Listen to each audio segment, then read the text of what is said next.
اعوذ باللہ من الشیطان الرجیم، بسم اللہ الرحمن الرحیم۔ السلام علیکم۔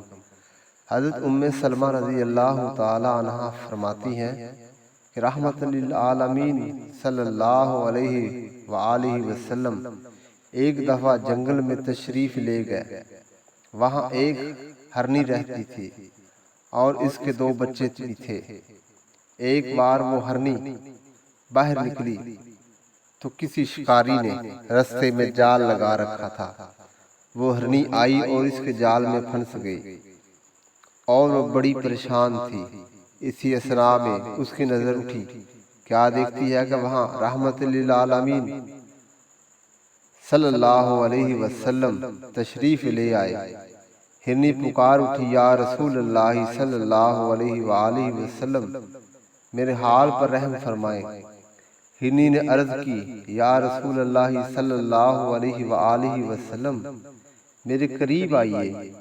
بس آپ اس کے قریب گئے۔ فرمایا، تیری کیا حاجت ہے؟ ہرنی نے کہا، بے شک اس پہاڑ میں میرے 2 چھوٹے بچے ہیں، آپ میری ضمانت فرما دیجئے۔ اس جال سے مجھے آزادی مل جائے تاکہ میں آخری بار اس مرتبہ بچوں کو دودھ پلا سکوں۔ حضور صلی اللہ علیہ وسلم، میں بچوں کو دودھ پلا کر واپس آ جاؤں گی۔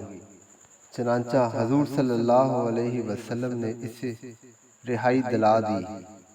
ہرنی چلے گی اور حضور صلی اللہ علیہ وسلم وہاں موجود رہے۔